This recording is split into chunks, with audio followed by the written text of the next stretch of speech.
CSBIS అకాడమీలో IAS IPS coaching అనేది ఈ జూన్ నుంచి మొదలవుతోంది.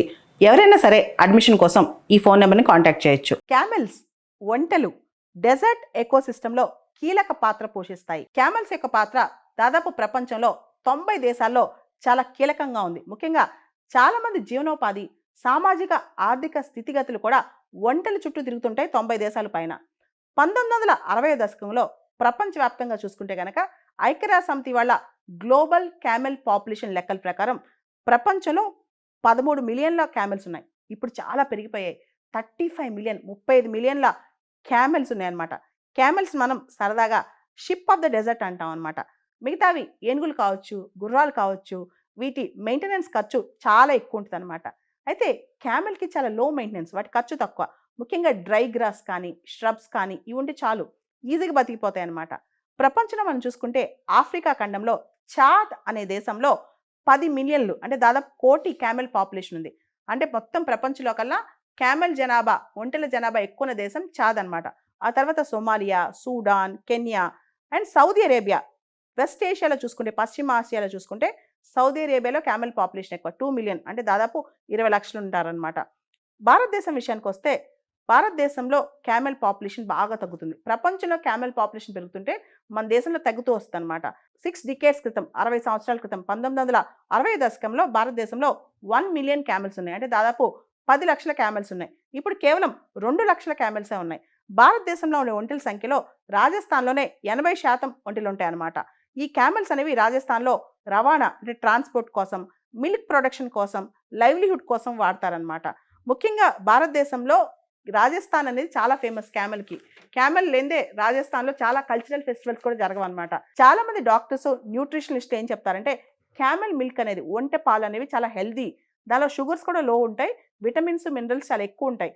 అందుకనే క్యామెల్ మిల్క్ అనేది నెక్స్ట్ సూపర్ ఫుడ్ అంటున్నారు. అంటే భవిష్యత్తులో చాలా మంది క్యామెల్ మిల్క్ తీసుకుంటారంట. క్యామెల్ మిల్క్తో పాటు క్యామెల్ చుట్టూ చాలా జీవితాలు ఆధారపడి ఉన్నాయి. లైవ్లీహుడ్, టూరిజం ఇవన్నీ ఆధారపడి ఉన్నాయి అనమాట. కానీ భారతదేశంలో వెస్ట్ ఇండియాలో అంటే పశ్చిమ భారతదేశంలో క్యామెల్స్ పాపులేషన్ తగ్గిపోతుంది. దానికి ప్రధానమైన కారణం డెవలప్మెంటల్ యాక్టివిటీస్ అనమాట.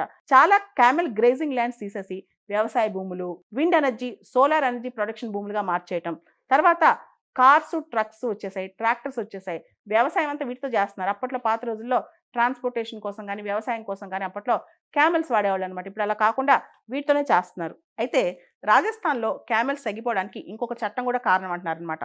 2015లో క్యామెల్స్ సంబంధించి రాజస్థాన్లో ఒక చట్టం వచ్చిందనమాట. ఆ చట్టం Rajasthan camel prohibition of slaughter and regulation of temporary migration or export act అంటాం. ఈ యాక్ట్ ప్రకారం చాలా కఠినమైన నిర్ణయాలు తీసుకున్నారు ఈ యాక్ట్లో. దీని ప్రకారం ఏంటంటే క్యామెల్ని డెకరేషన్ చేసిన, అంటే జనరల్గా క్యామెల్ని బాగా డెకరేట్ చేస్తాం, హార్సెస్ కానీ, క్యామెల్స్ కానీ, ఎలిఫెంట్స్ కానీ ఫెస్టివల్ సీజన్స్లో దాన్ని బాగా అలంకరిస్తాం అనమాట. ఆ డెకరేషన్ చేసిన క్యామెల్స్ హట్ అవుతాయి కాబట్టి వాటికి చాలా ఇబ్బంది కలుగుతుంది కాబట్టి అది కూడా అఫెన్స్ అని చెప్పారు ఈ యాక్ట్లో. దీంతో చాలా మంది అసలు క్యామెల్స్ విషయంలో క్యామెల్స్ని కొనాలన్నా, ముట్టుకోవాలన్నా భయపడుతున్నారు. క్యామెల్స్ని అమ్మినా, క్యామెల్స్ని స్లాటర్ చేసిన, క్యామెల్స్ సంబంధించి ఇల్లీగల్గా ట్రేడ్ చేసిన అవన్నీ కూడా ఇప్పుడు క్యామెల్ మార్కెటింగ్ అంటే మార్కెట్కి తీసుకొచ్చి క్యామెల్స్ బయట అమ్ముతుంటారనమాట. రాజస్థాన్లో పుష్కర్, నగోర్, తిల్వారా ఇలాంటి జిల్లాల్లో క్యామెల్ మార్కెట్స్ చాలా ఫేమస్. కానీ ఇప్పుడు ఆ మార్కెట్కి వచ్చి అమ్మేవాళ్ళు తగ్గిపోయారు. ఎవరైతే క్యామెల్స్ అమ్ముతున్నారో, కొనుక్కుంటున్నారో, క్యామెల్ బ్రీడింగ్ చేసి అంటే క్యామెల్స్ని బాగా పెంచి పోషించి క్యామెల్స్ని రోడ్డు మీద తీసుకొచ్చి అమ్ముతున్నారో వాళ్ళందరినీ చాలా కండిషన్స్ పెట్టారనమాట. ఒకవేళ కనుక కండిషన్స్ ఫాలో అవ్వకపోతే వాళ్ళు స్మగ్లర్స్ అంటున్నారు. కాబట్టి చాలా మంది భయపడిపోయారనమాట. యాక్ట్ కింద మమ్మల్ని జైల్లో వేస్తారేమో, 5 సంవత్సరాలు జైలు శిక్ష పడుద్దేమో, ఈ భయంతో చాలా మంది ఇంకా క్యామెల్స్ నమ్మటం, క్యామెల్ ట్రాన్స్పోర్టేషన్ అన్ని ఆపేశారు. క్యామెల్ చుట్టూ, ఒంటి చుట్టూ జీవితాలు ఉన్న వాళ్ళు ఆ జీవితాలను ఆపేసి వాళ్ళు వేరే జీవనోపాధి కోసం వెళ్ళిపోయారనమాట. దాంతో సడన్గా క్యామెల్ డిమాండ్ తగ్గిపోయింది. క్యామెల్ బ్రీడర్స్ అంటే క్యామెల్ పెంచే వాళ్ళకు తగ్గిపోయారనమాట. ఇది కూడా క్యామెల్ జనాభా మీద ప్రభావం పడిందనమాట. క్యామెల్ అనేది రాజస్థాన్ స్టేట్ యానిమల్ అని చెప్పొచ్చు. ముఖ్యంగా రాజస్థాన్కి సంబంధించి డ్రోమడరీ క్యామెల్ అంటాం, లేదా సింగిల్ హంప్డ్ క్యామెల్ అంటాం అనమాట. దాన్ని ప్రైడ్ ఆఫ్ రాజస్థాన్ అని కూడా పిలుస్తారు. ఈ డ్రోమడరీ క్యామెల్ని రన్నర్ లేదా రన్నింగ్ క్యామెల్ అని కూడా అంటారనమాట. ఎందుకంటే ఇది పర్ అవర్ ఒక గంటకి 65 కిలోమీటర్ స్పీడ్తో రన్ చేయగలదనమాట. రాజస్థాన్కి సంబంధించి క్యామెల్ అనేది చాలా కల్చరల్ సిగ్నిఫికెన్స్ ఉన్న యానిమల్ అని చెప్పొచ్చు. ముఖ్యంగా పాత రోజుల్లో రాజస్థాన్లో పెళ్లిళ్ళలో వాటిలో కూడా క్యామెల్స్ తీసుకెళ్లేవాళ్ళు. ఇప్పుడు కూడా అప్పుడప్పుడు చాలా రిమోట్ విలేజెస్, పోస్ట్ మ్యాన్ వెళ్ళని విలేజెస్కి ఏదైనా డాక్ అంటే ఏదైనా పోస్ట్ మెయిల్ వెళ్ళాలనుకోండి, క్యామెల్ కిచ్చి పంపిస్తారనమాట. అది అదొక కల్చర్ అంతే రాజస్థాన్లో. అలాంటిది ఇప్పుడు క్యామెల్స్ బాగా తగ్గిపోయాయి రాజస్థాన్లో. ఆ తర్వాత భారతదేశంలో అనేక క్యామెల్ వెరైటీస్ చాలా ఫేమస్ అనమాట. ఉదాహరణకి ఖరాయ్ క్యామెల్స్ అంటాం. ఖరాయ్ ఒంటెలు అని చెప్పి గుజరాత్లో ఉంటాయి అన్నమాట ఇవి. కచ్ ప్రాంతంలో చాలా ఫేమస్. ముఖ్యంగా మ్యాంగ్రూవ్స్ అలాంటి ప్రాంతాల్లో ఇవి బాగా బతుకుతాయి, సాల్ట్ వాటర్ ఉన్న రీజియన్స్లో. అదేవిధంగా క్యామెల్స్ ప్రపంచంలో మనకి బ్యాక్ట్రియన్ క్యామెల్ అంటాం. బ్యాక్ట్రియన్ క్యామెల్ అన్నా, డబుల్ హంపుడ్ క్యామెల్ అన్నా, లేదా మంగోలియన్ క్యామెల్ అన్నా ఒకటే అనమాట. ఇది మంగోలియా ప్రాంతంలో ఎక్కువ కనిపిస్తుంది. ఓవరాల్గా డెజర్ట్ ఎకోసిస్టమ్, ప్రజల యొక్క డెజర్ట్ చుట్టూ ఉన్న ప్రజల యొక్క జీవనోపాధి క్యామెల్స్ చుట్టూనే ఉంటుంది. కాబట్టి క్యామెల్ని రక్షించడం సమిష్టి బాధ్యత.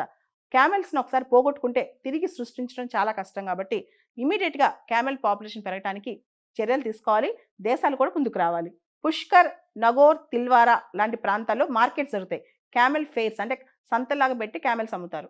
ఐక్యరాజ్య సమితి UNO వాళ్ళు 2024ని ఇంటర్నేషనల్ ఇయర్ ఆఫ్ క్యామెలిడ్స్ అని చెప్పి డిక్లేర్ చేశారు.